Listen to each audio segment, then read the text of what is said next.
1937 was the centennial year, from 1837 to 1937. But it was also unique because it was the year of a new president coming to DePauw, which was Clyde Wileman. And he came in the fall of 36, so he had already been inaugurated a few months before the actual event that takes place here in the picture. He was a graduate of DePauw, but he was new to most of the alumni. And the year was devoted to various activities for the Centennial as well as the inauguration. Now, commencement of students in those days was the same weekend as the Alumni Week. And so the alumni normally met on a Friday and a Saturday, and then commencement would be on a Sunday or a Monday.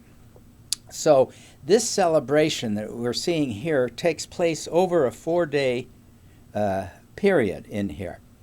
And it was the largest, I understand, the largest alumni return that we ever had. Friday afternoon, the faculty, 24 of them, I believe, of faculty and former faculty were in their classrooms around the campus. And the alumni would go to visit with them in their particular classrooms. Then Friday evening, we had a oratorio, the Elijah, which was held over in Bowman Gym with an orchestra. Robert Mccutchen, who was dean of the music school still at that time, he was to be retiring in a couple of years, but Mccutchen directed this huge choir of not only the DePauw student body that was in the choir, but also any former choir members and so forth. And then he brought in a number of experts or special singers for this great oratorio. Okay, Saturday morning, it was the traditional Alumni Chapel. And since they expected so many, they had to rent a tent, a circus tent. They could not hold it in Bowman Gym. It was being used for the luncheon that was coming up Saturday noon, and they couldn't use it in Goben, and they couldn't have Meharry. It wasn't big enough. And they expected several thousand. The tent itself could handle 2,000, and we estimate that perhaps there were several hundred around the outskirts. There they are. This is the registration tent, which was by the boulder. And you can see in the back Asbury Hall, and they're mingling there. I assume this was in the morning before the actual ceremony at the tent. I think it's interesting because of the hats and everything. You'll notice on the right the bulletin board, which lasted at least down the time I was teaching. It went down probably in the late 50s or 60s there. But the bulletin board was where they put all the announcements on the campus. In the background is the Emerson Art School, which was at the library at that time in 1937. This sort of atmosphere lasted long in the present. Here we are in Bowman Gym. I think this is the west end of Bowman Gym. The orchestra, they must be practicing rather than the actual performance. And I suspect that may be Dean Mccutchen. I suspect this was Dr. Longden's class. The teachers met in their classes. This is in front of the administration building. I don't recognize those people. This is Dr. Longden in the middle. And the men on the two sides, I don't know, but they must be significant because they're at the administration building. These are gentlemen coming up to the administration building, I think the Board of Trustees. This is Roy West. This is Bishop Hughes, or President Hughes, and his wife of the university. I don't know this. He looks like Shepherd, but I'm not sure. But I suspect these are members of the Board of Trustees. There was a special train that came from New York that Ford Frick got to have them come here. I don't recognize this person. They're this Board of Trustees, all men, you can see, getting their picture taken. It must have had their meeting before the meeting of the Alumni Chapel.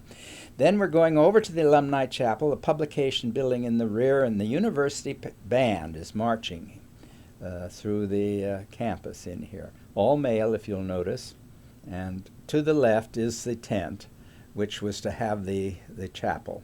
At the location of the library, the modern library, that was built in the 1950s. This was the site of the old original, as we called it, the edifice, and that was the main college building up until the time of the construction of East College in the 1870s.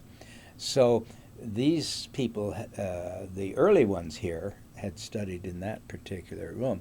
The podium was constructed from actual timbers from the original building that is used here. And also at this time, I understand the cornerstone for the original building was on display at the time. These are the people gathering. You'll realize in 1837 we hadn't gone west yet. This was just at the time of the Mexican War. 1937, there had been a depression. DePauw had been heavily hit financially. This woman looks young enough to be in the back rather than up in the front. Now we're in the front, just below the podium. The older classes in here. The oldest class represented was 1868. And you'll notice the charming hats, all alike, and the boaters. The men at that time was the style was wearing boaters, the straw hat, and they're gathering and it looks very much like they're doing to this day in Meharry Hall and now in Kresge Hall, gathering before the actual meeting. There was no marching in or anything of that sort, as we do now.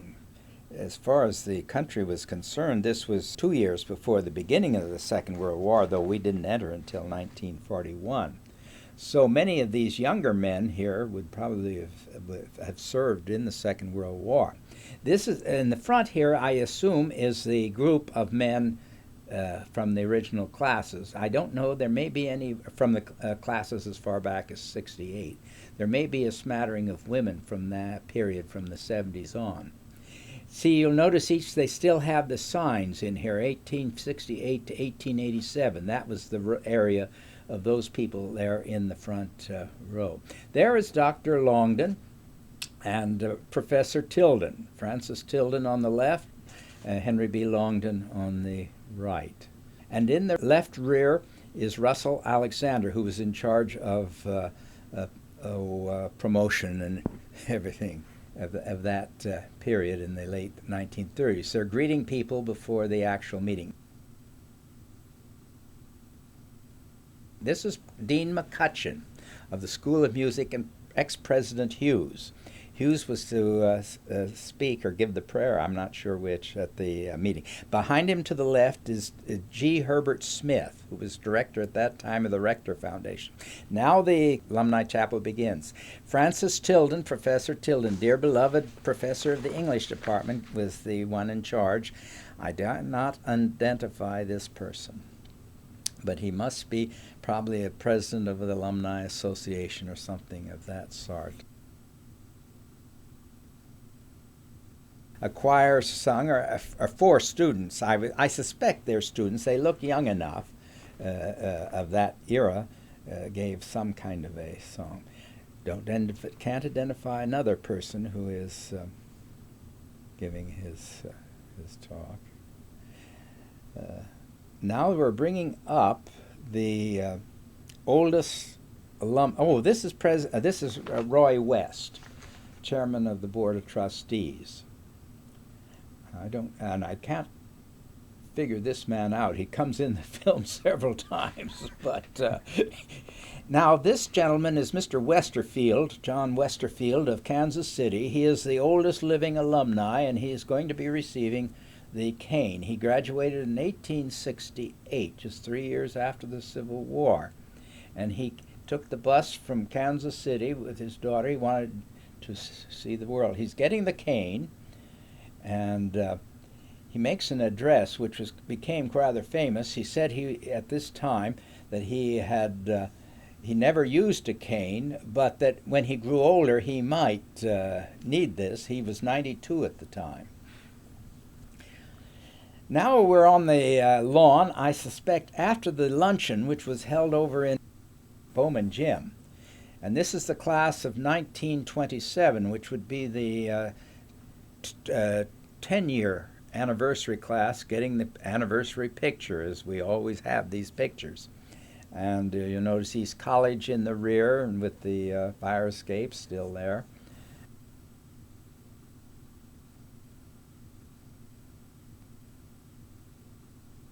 The younger classes came more than the older. I think they only had, for the 50-year class, about 11 or 12 at that time. Now they're strolling across the campus, chattering, I assume, and wonderful clothing and so forth. Back to the picture again, lining up. Notice the gloves. How many women are wearing gloves to their alumni reunion today? Not too many. This poor woman is always hiding the sign, which I'm sure they need to have for their film. This was the late New Deal, you might say. Roosevelt came in 1933. There had been a depression. Now back on the East College campus, just wandering around and chatting.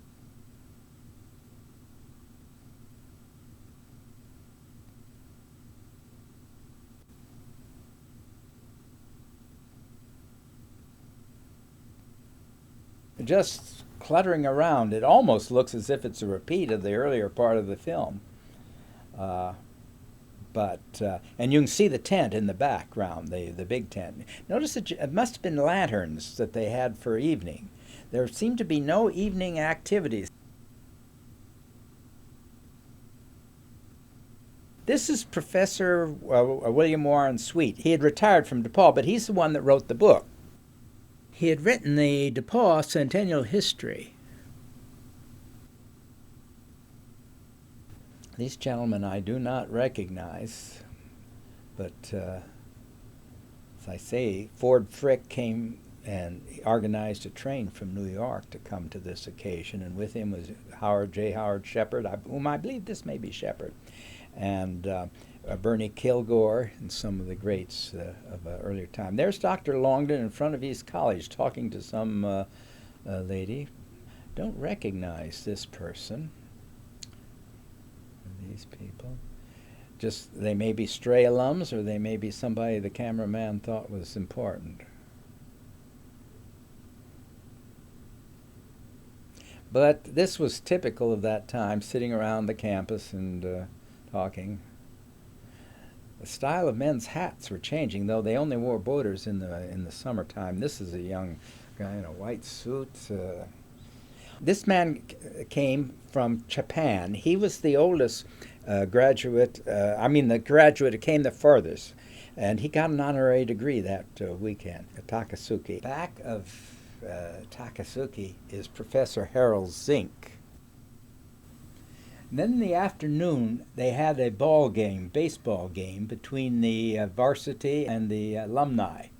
Ford Frick, who was, I believe at that time, commissioner of baseball, had come. He was a graduate of DePauw.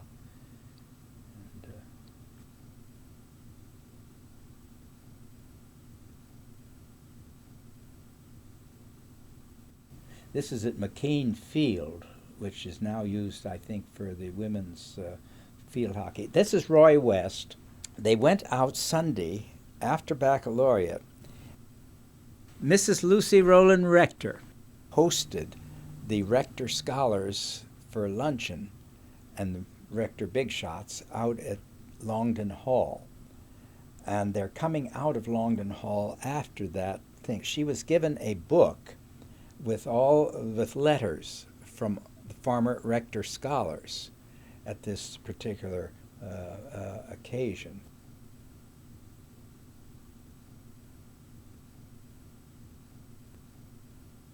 That was Roy West, the president of the Board of Trustees. President Wileman of the new president. President Hughes, former President Hughes, must be Mrs. Hughes. I don't know the younger couple here. They're talking to Roy West. There's Mrs. Wileman, Forrest Wileman. There's Mrs. Rector and Sam Hanna, who was one of the members of the first Rector Scholar, and he's handing her the book, and she's thanking him, and obviously this is staged, but this is a great picture of Mrs. Rector at that time.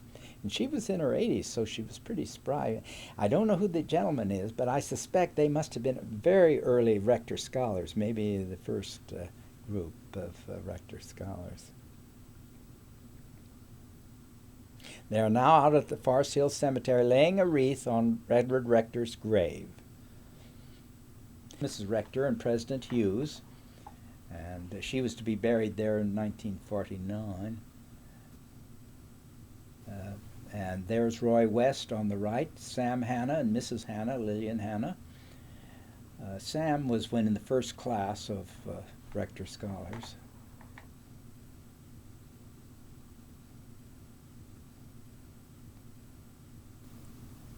There is Longden and G. Herbert Smith, the first director of the Rector Foundation and the present director of the Rector Foundation. That's him.